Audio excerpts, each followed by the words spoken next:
This is Iowa Talking Points, the candidates, produced by Studio 5 at Mud Advertising, Totally Iowa Media, and News Talk 1540 KXCL, where you hear from the candidates in contested races in the June 2026 Iowa primary election. Now, Iowa Talking Points, the candidates. From Studio 5 at Mud and Cedar Falls, here is Jeff Stein. Hello and welcome. Iowa's 1st Congressional District is made up of counties in the southeastern quarter of the state. There is an incumbent facing a primary challenge again this cycle.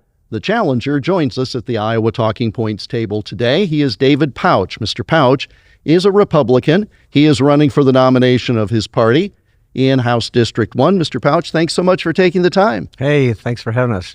Tell us what led you to run for Congress in this cycle, and as I alluded to the fact, this is not the first time you've sought the office. Right. I ran last election, came in late, underfunded, and unknown, but still got 44% of the vote.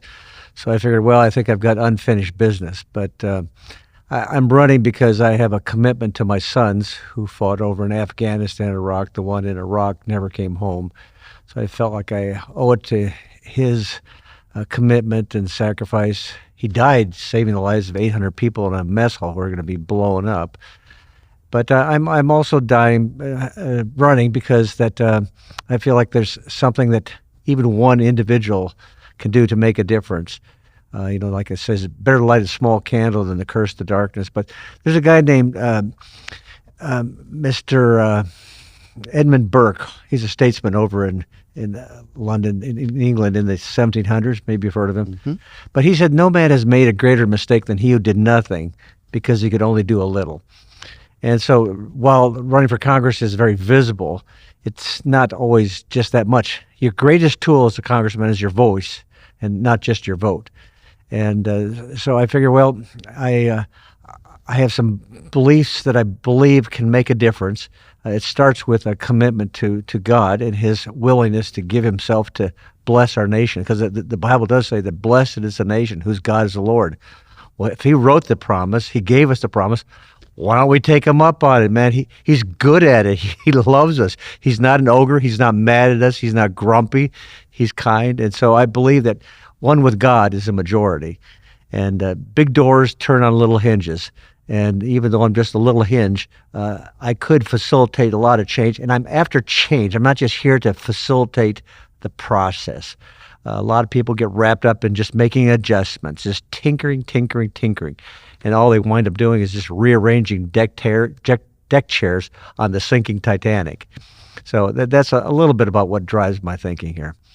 Now, you mentioned faith, and you've played a role in encouraging faith in your community through the prayer breakfast. Tell us what led you to take that, because it's another example of a public step beyond simply running for office. Yeah, well, this year's prayer breakfast in September will be the 32nd annual one. I got started in 1995. I thought, well, I used to work for an evangelist, a guy named Luis Palau, Argentinian guy, wonderful guy, amiable, likable guy. Well, we used to do crusade meetings in the stadiums, and I've worked as a crusade director for him. But the most effective meetings were the affinity lunches and breakfasts that we'd have in the hotels and this and that, get men and women together, sometimes separately.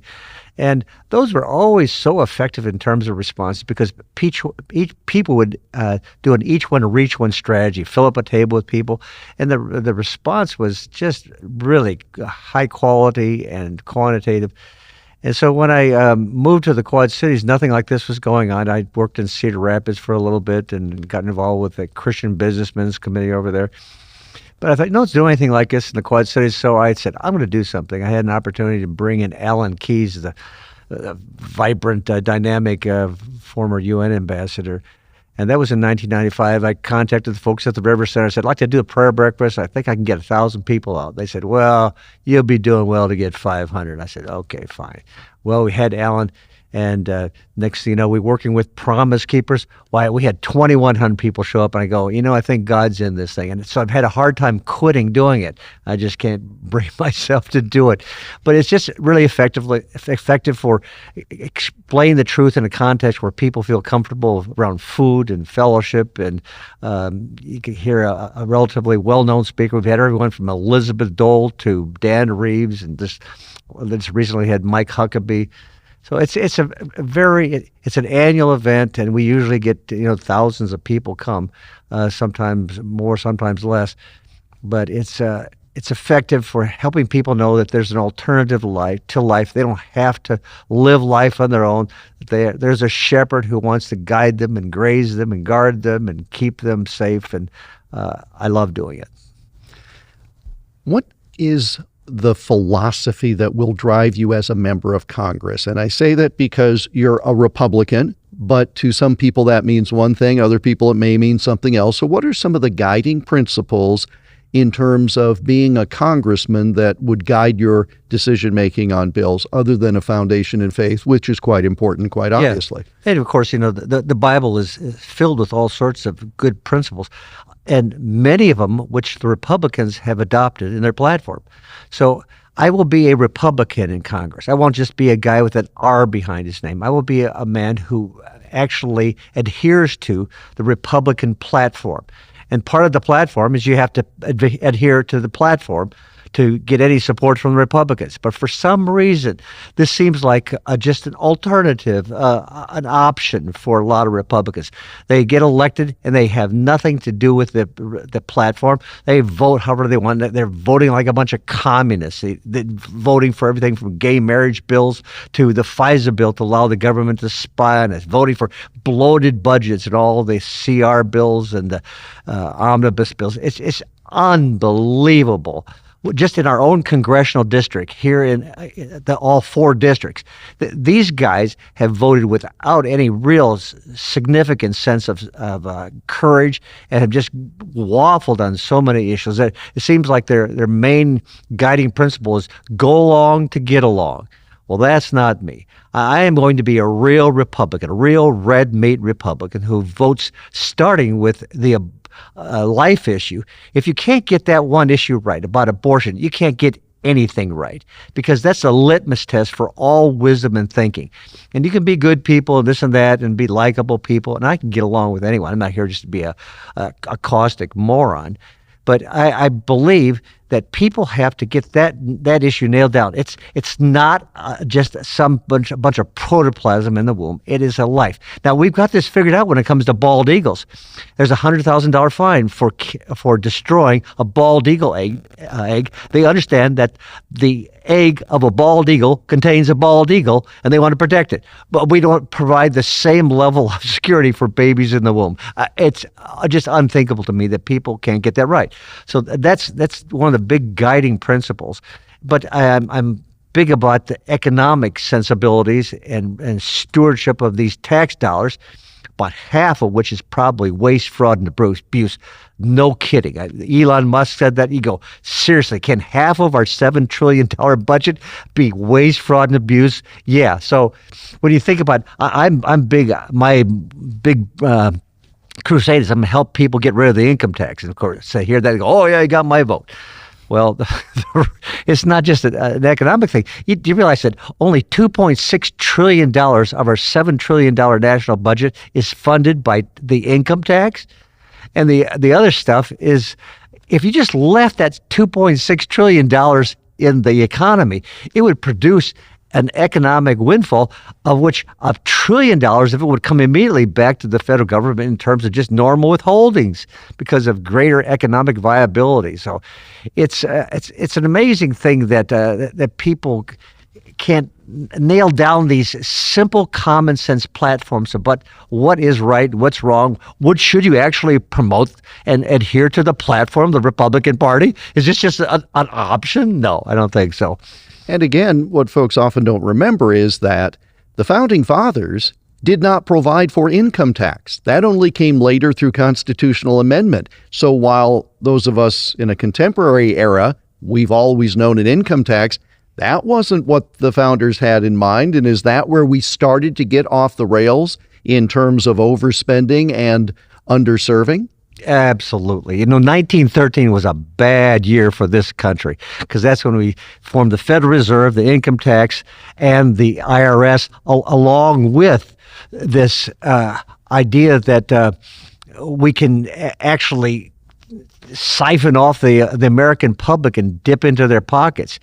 So I'm just amazed that people don't even understand that the income tax amendment probably was not even ratified properly. And people have said, "Oh, there's been court cases that have decided that it was fine." Yeah, right. It's just that's for another day. But those four issues: the improper ratification of the income tax, the Internal Revenue Service, and the Federal Reserve, which is the big boondoggle in the whole thing, the most corrupt thing that our country has ever faced financially. And it all started in 1913, thanks to Woodrow Wilson, who later said, "I have betrayed my country." And so you got an organization called the Federal Reserve that's no more federal than Federal Express. And it just needs to go away.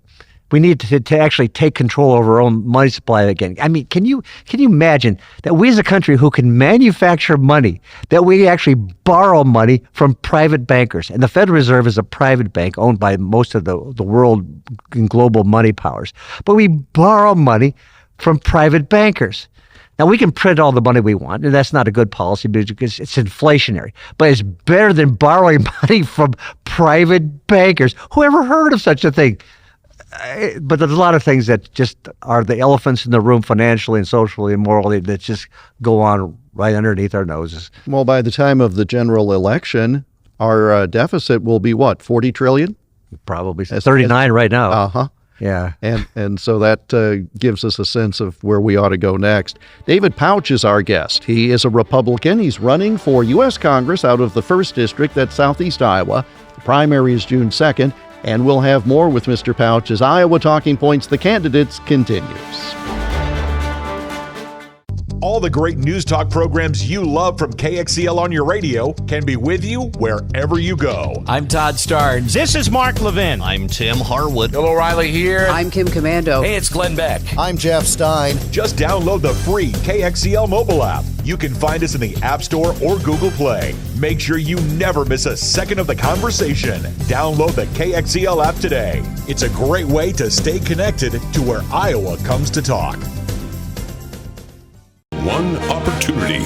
Change your career. Mudd Advertising is hiring product specialists. $20 an hour, paid weekly. That's 52 weeks a year plus record-breaking profit sharing. Let me repeat, $20 an hour plus record-breaking profit sharing. But we're just getting started.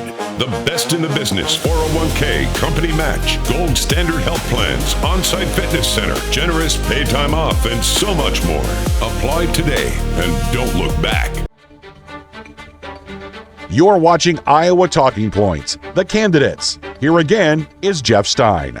And we continue with David Pautsch. Mr. Pautsch is a Republican. He's running for Congress from Iowa's 1st Congressional District, Southeast Iowa. And you mentioned when you ran in the primary the last time, 44% of the vote. That's encouraging. But what's different now in terms of what's necessary? And I what I mean by that is, you alluded to the fact, hey, I got 44% and I started late and was underfunded. Let's see what we can do. But are the issues different this time? Is there a different drive that motivates you even further this time? No, it's pretty much the same because I want God involved. I want to see ourselves operate in a financially fiscally sound manner. I want to make certain that people's money is protected, that their kids are protected, and grandkids. I want to make certain their bodies are protected. I want to make certain we have good national security. We're providing great education for our kids.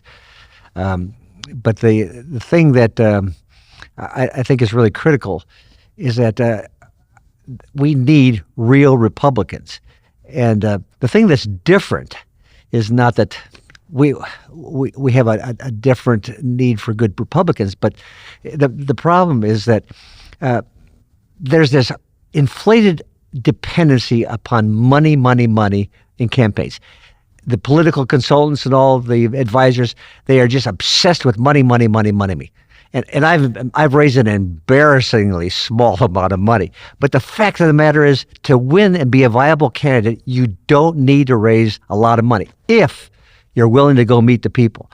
And in the last year, I've met personally and talked to just snippets here and there, but over 22,000 people. Now, the first time I ran, I came in December and missed all the fairs and the parades and the county fairs and the fish fries and what have you. I missed a lot of that stuff. Only caught one parade in Washington, Iowa, and that wasn't enough.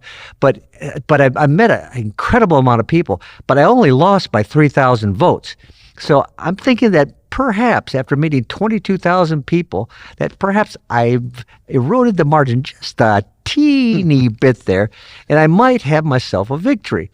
But if you're willing to go out and meet people, unlike my opponents and all the others who hide in their basements, literally afraid to go out and meet people because they get accosted for their atrocious voting. I mean, they all have F voting records, and some even worse than F. My opponents, about a 63% heritage voting score. But if you're willing to go out and meet people, the world's your oyster. You can do anything if you just go out and meet people and talk to people. And I talk to everyone. And I give them my cards and say, I'm here to get rid of your income tax. And they like that idea. I mean, who wouldn't? But it's not just a matter of flattering them with enticing words of more money in their pockets. They find out that you're actually willing to talk to them about the issues. And I run into a lot of Democrats, some of them who are just deranged. Their eyes have already rolled back in their head. You can't even talk reasonably with them. But I don't fuss with them too bad. I gave one guy one of my cards at a parade in Eldridge last summer, and he says, I don't want it. I said, why's that? He says, I'm a Democrat. I said, oh, that's okay. Just stick this underneath your pillow and a reminder to pray for me. He says, I don't believe in prayer. I said, yep, and that's why you're a Democrat. But that's about as bad as it gets. I don't get too much abuse. I mean, some people, they just aren't reasonable, and let them be unreasonable. But I say to some of the Democrats, you know why Democrats like me? I said, they go, why's that? I said, well, number one, because I'll be the guy who protects your money. I'll make certain that your wages are protected. In some cases, even your unions. I'll fight for your money. And secondly, I'll fight for your kids. I'll protect them. I'll make certain your grandkids are protected from all the bullies and the predators out there. And next thing you know, here a guy that has refused my card says, can I have a card? I go, convert. But they're looking for reasonable people. And I'm not going to run like anything except a Republican. I'm not going to try. My opponent, she runs to the left, she runs to the right. She doesn't know who she is because she has no depth of any convictions about anything except getting reelected and making certain there are more R's in Congress. But I will run like a Republican. I will vote like a Republican. I will be a Republican because I am a Republican. You're also a business owner. Tell us about your background. You talked a while ago about being in Cedar Rapids, then moving to the Quad Cities. Give us a sense of your background because you're not a career politician. No, I never even ran for dog catcher, was never class president. I resisted. I'm 72 years old. I don't need to be doing this. But I'm doing it because I feel an obligation to God. I feel an obligation to my kids. I feel an obligation to my generation. I particularly like the Gen Z people, the kids at the universities. I love these young kids. They're so filled with idealism and they're not stained by sarcasm. They're the future. I want to do whatever I can to support them. But I've been in advertising marketing for most of my life, and this is just one more advertising and marketing campaign. I don't mean to trivialize it, but that it's just a matter of getting votes by going out and targeting people. I wound up buying an ad agency in the Quad Cities called Ramsey Advertising. It got started in 1923, and most people don't think I'm that old. But I got that started, been going, and it basically a business-to-business ad agency. And so in that sense, I think business. I think about getting things done, solving some problems. I don't let problems linger on. You want to make certain that you've got some practical, measurable results. Whereas in politics, it seems like so many politicians are just content with the ongoing, lazy, prolonged processes. Of course, some of the money powers make a good living off of this fat of the land. But we're not here to prolong things and delay things. You have to get things accomplished. Make certain that you've got a time frame involved and get her done. So I think that's one of the better mentalities that a business background brings. And so here I am at this age, feeling good and loving it because being involved with politics causes you to keep learning.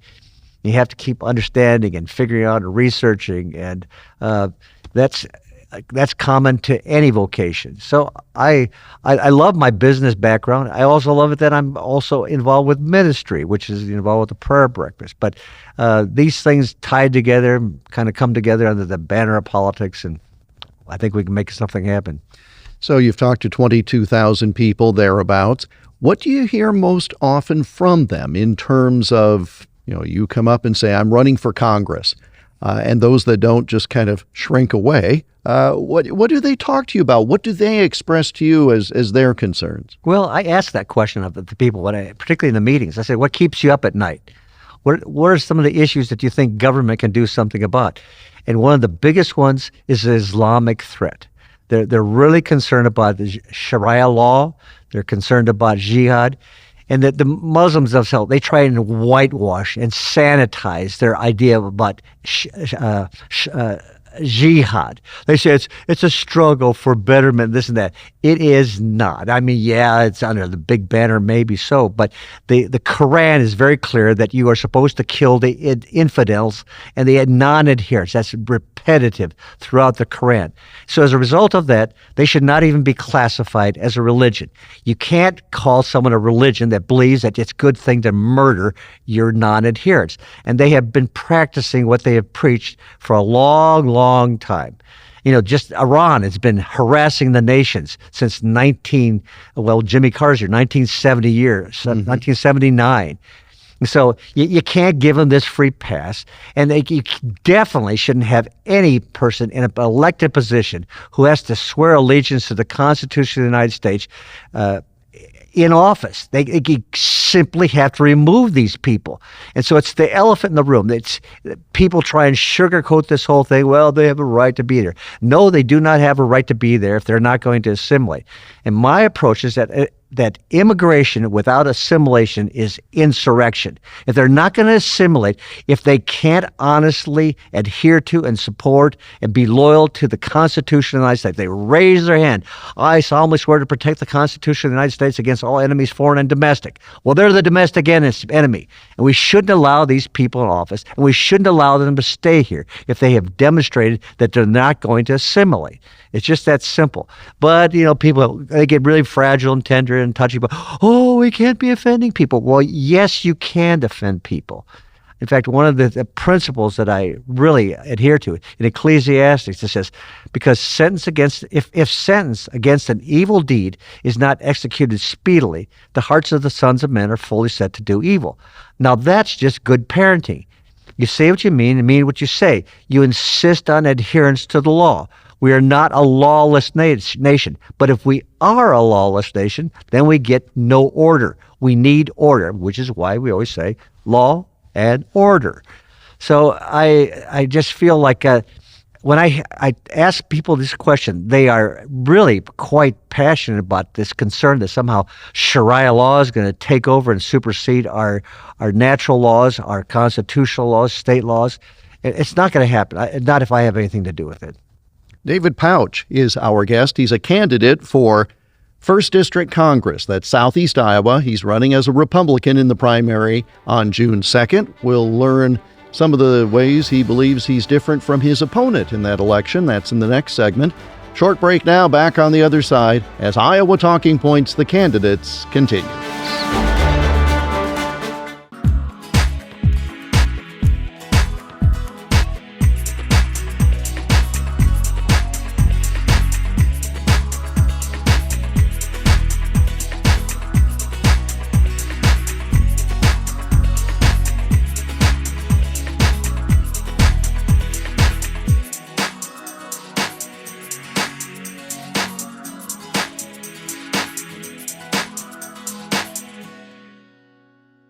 One opportunity. Change your career. Mud Advertising is hiring product specialists. $20 an hour, paid weekly. That's 52 weeks a year plus record-breaking profit sharing. Let me repeat, $20 an hour plus record-breaking profit sharing. But we're just getting started. The best in the business, 401k, company match, gold standard health plans, on-site fitness center, generous paid time off, and so much more. Apply today and don't look back. Watch all the programs in the Iowa Talking Points series online at iowatalkingpoints.com. Iowa Talking Points, the candidates, continues with Jeff Stein. And we continue with David Pautsch. Mr. Pautsch is a Republican running for 1st District Congress. DavidPautsch.com, goldsstardad.net. Both those websites take you to his campaign website. Now, when you meet people and you hand them a card, as you handed us cards when you came into the studio, you have a whole list of ways where you are different from the incumbent who you are challenging in the primary. Give us a sense broadly of some of the examples where if Iowa Republican primary voter is trying to decide, do they vote for her, do they vote for you on June 2nd? What are some distinguishing points? Well, first of all, on the life issue, she says that now she's pro-choice. Well, she feels that being a conservative is just a checkbox approach. She gets up there and says, you know, I'm pro-life, I'm pro-gun, I'm pro-God, and check, check, check, check, check, check. Well, that's not a Republican. She shows no passion for any of these issues. The only passion she shows is a passion to get reelected. And she starts yelling at people and this and that. And you go, seriously, is that really what you think a Republican is? So she has been pro-choice for many, many years. I've got her on video where she called herself pro-choice. But now, all of a sudden, she's trying to pretend that she's a conservative. And, you know, you can only cry wolf so many times before people get your number. And so now she's back trying to be a conservative because she thinks that she's a supportive of Trump. Well, she's never been a supportive of Trump. She's never even endorsed him. But she's the one who voted for to certify the fraudulent 2020 election. She voted to establish the January 6th Select Committee, where she accused Trump of promoting an insurrection. She raised funds for all the people that were trying to impeach him. She is not a Trump supporter. In fact, when I met President Trump the first time, it was in Cedar Rapids at a rally in December of 1993. And I said, hi, I'm David Pautsch, I'm a Gold Star father running for Congress. He says, are you going to primary Miller Meeks? I said, yes, sir. He says, oh, she's horrible. Well, that's what he means. He meant horrible with an H. And so I met him about 3 days later. He came to Davenport to do a town hall meeting with Sean Hannity. And he basically turned this gathering of about 120 people into a referendum on whether he should endorse me or not. I said, well, this is too wild, because I didn't even know if I'd get the chance to say hello to him again. So then he asked the crowd, he says, is he good? Do you like him? Can he win? Yeah, rah, rah, rah, David Pautsch, and this and that. Well, then I didn't hear this conversation, but a reporter for the local newspaper asked him, are you going to endorse David Pautsch? And he says, well, that'd be very risky, but I can tell you this about David. He's a very good man. So obviously, someone who talks like that is one of the brightest people on the planet, if they're going to say that I'm a very good man. So apart from my delusion, he never did endorse me, and he didn't endorse any of us in that election. But the fact... Which I would suggest and I think you're implying this, the fact that he does not endorse in an election where there is an incumbent says something, does it not? Yeah, well, as it turns out, doing the political thing, because he wants to keep ours in Congress, he did endorse, for the first time, he endorsed Miller Meeks, but it's virtually meaningless. They did a survey, the second largest Republican PAC, did a survey in the district about 2 weeks after this so-called endorsement, and they found that we're running neck and neck. And everywhere we go, we tell them that we're running against Miller Meeks, and they go, oh, you got my vote. Oh, yeah, like Trump. She's horrible. But that's what you get when you run to the left, you run to the right, you just wind up ticking off people on either side of it. But you're not going to get that with me. You know, if people are going to be ticked off, it's because they see this guy is a right-wing Republican. I'm not trying to be a self-righteous, caustic, or argumentative Republican, but I will stick to my positions. I am running as a conservative. I intend to conserve our values, and that's the way it works. But as far as differences between us, I've got a laundry list of all sorts of things, but it's unbelievable the sorts of things that she has actually sponsored. Now, one of the most recent things, not even on my list here, is that You heard about the big scandal of all the $17 million that's been paid to hush money for all the people involved with sexual abuse of their interns and this and that. And it's not just purely sexual. Some of it has been employment issues, this and that. But These are members of Congress who are accused of wrongdoing. Yes. And so this has been going on for 20 years, and they paid out over $17 million. That's not even including the money that's been paid out from the coffers of the congressmen themselves. And so back in March, beginning of March, they had a proposal before to make this all public. Well, every one of our Iowa congressional representatives voted against making it public. And they came up with these high-minded excuses. Well, we're trying to protect the victims, and this ought to be going to before the House Ethics Committee. They've had years to do this, years to protect the victims, years to checking it, but they refuse to do it. Now, number one, everyone guilty of these infractions ought to be removed from office. They ought to resign instantaneously. And anyone who wants to cover it up ought to be resigning instantaneously themselves, which means all four of our congressmen ought to be recusing himself and being absent and just flat out resigning. It's just unthinkable. I mean, this is just a case of very, very poor judgment.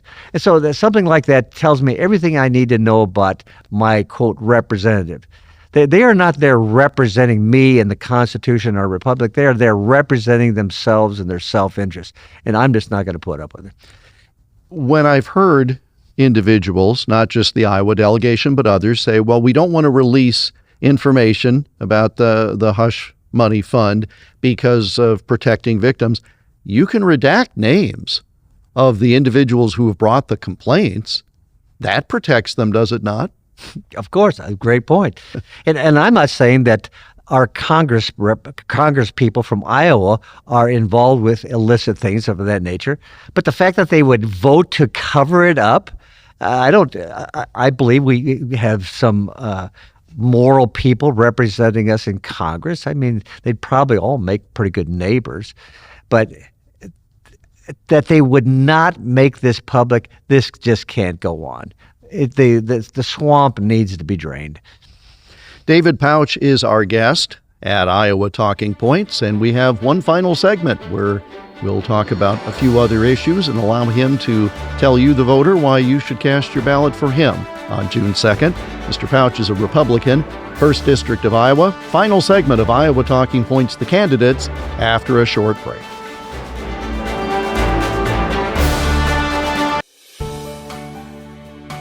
Iowa has a wonderful heritage, and each day I'll share these stories of historic people and events with you. I'm Jeff Stein. Join me for the Iowa Almanac program and learn more about this great place we call home. Now 7 days a week. Listen on radio stations across the state, via podcast, or at iowaalmanac.com. One opportunity. Change your career. Mud Advertising is hiring product specialists. $20 an hour, paid weekly. That's 52 weeks a year, plus record-breaking profit sharing. Let me repeat, $20 an hour plus record-breaking profit sharing. But we're just getting started. The best in the business: 401k, company match, gold standard health plans, on-site fitness center, generous paid time off, and so much more. Apply today and don't look back. You're watching Iowa Talking Points, the candidates. Here again is Jeff Stein. A few more minutes with our guest, David Pautsch. He is a Republican running for Congress from the 1st Congressional District, that's Southeast Iowa. And this is the second time you have made this run. And if folks go to your website, they'll notice various things about you. And you make mention of your residence. What difference does that make? Well, it shouldn't make a whole lot of difference because you actually don't even have to be a resident of the district to live in the district. But my opponent thought that she got gerrymandered out of her residency. She lives in Ottumwa. So for 3 years, she pretended like she was living in the Scott County in the 1st District. And she didn't have to. But There's this Bible verse that says, "He who is dishonest in the very little is dishonest also in much." So what does that tell us about her? So finally this July, she came clean. She says, "No, I really do live in Ottumwa," and she changed all her nominating signature forms to reflect that fact. Well, I am not going to be playing around with the truth. The reason I'm honest is not because I'm trying to be Mr. Goody Two-Shoes. It's because I have to live with me. If I can't trust me, if I don't have a good relationship with me, I'm in a very flawed position to deal with anyone else, for anyone else to believe me. I want to tell the truth because it's just good, solid, integer. See, the root of integrity is integer. So you have to have the integers correct in order for the whole thing to be working fine. So I'm the only candidate who lives in the district. I actually live in Scott County, and I think that's important. You ought to be a member of the district, and I think they ought to make it a law that you have to live in the district. But on that basis, my opponent shows again that she's flawed in her thinking. You've mentioned that one of your proposals is to be rid of the income tax. Tell us how that would work mechanically. Is it just for individuals? Are businesses included? And the income tax does bring revenue into the federal government. So how do you replace that in an era where we have these large deficits? Well, the income tax only brings in $2.6 trillion of revenue to cover our $7 trillion national budget. And so if you get rid of the income, I'm talking about getting rid of the entire Internal Revenue Service. The amendment to institute the income tax is flawed. There's great suspicion whether it's even ratified properly. But if you get rid of the income tax and leave that $2.6 trillion in the economy, just the economic productivity, enhanced productivity, will dump another $1 trillion of withholdings into the federal budget. So you have to come up with another $1.6 trillion of revenue. And through the combination of getting rid of a lot of the waste, fraud, and abuse, which basically is what we're paying for, almost half of our national $7 trillion budget is probably waste, fraud, and abuse. But you get rid of this third, which is $2.6 trillion, and you're going to wind up with a whole lot more economic productivity. You're going to wind up in a situation where you can, by virtue of getting rid of the Medicare fraud, the Social Security fraud, all these entitlement programs, we want to make these programs strong. We want the money going to the people that actually deserve it. And by doing that, you can, and another little minor factor, if we got back in the gold standard, that would be putting an end to the devaluation of our money, because inflation has just cost us trillions, literally. Our $39 trillion budget is composed primarily of waste, fraud, and abuse, and not just the classical stuff, but the inflationary devaluation of our money. So through a combination of those things, you can easily replace the revenue from the income tax. And I tell people, if you want to figure it out, there's a lot of ways to do it. But and you could even have a sales-based revenue tax or something of that nature. But I don't even think you need that. But tariffs by the year 2027 are going to be producing somewhere in the neighborhood of about $800 billion a year. That used to be that back up until the early about 1900. We primarily, when we didn't have the income tax, we had enough money coming in through tariffs to fund our nation just fine. So it's totally doable. A lot of economists say, we could never get along without it. Of course you can. Through a combination of budget reductions, for getting rid of all the waste, fraud, and abuse, and making certain that our money's backed by gold, real, tangible, valuable, solid assets, you can make our government work just peachy. Well, and when you're talking about how do you replace the revenue, you didn't need to replace that much more in order to get to the amount of the budget. How about cutting some spending? Yeah, well, absolutely. This minor thing called living within your means, actually living by a balanced budget, it would not be difficult to do. You just have to say, no, we will not do it. We are committed to it. We actually need a balanced budget amendment. It's just, we have it in Iowa, and that's why Iowa has billions. I mean, the last check, I think it had at least $6 billion in reserve. Iowa does a great job of managing their budgets. That's why you need to send more Iowans to Congress to teach them how to actually play with the piggy bank and make some investments and savings. There's a lot of things that can be done to bring in additional revenue, even just through some good, solid, conservative revenue-producing interest accounts. We like with the post office, for example, they racked up another $9 billion of deficit. Well, you can make the post office completely debt-free in one day, simply by reducing all mail service to Monday, Wednesday, and Friday, because less than 5% of all mail service is first class. That would get rid of the extra drivers, the good equipment, but you would immediately end that $9 billion deficit just by reducing sales delivery to Monday, Wednesday, and Friday. Simple things like that. What are some of the skill sets that you've developed in your personal and business life that would be helpful to you as a member of Congress?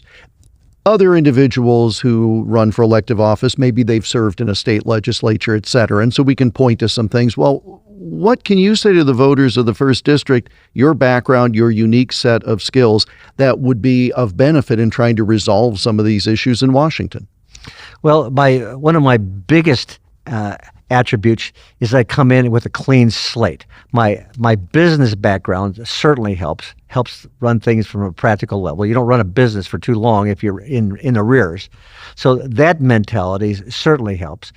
But, even in terms of some practical things of just living as many years as I have, when it comes to health care, for example, we got a healthcare system that's just atrocious.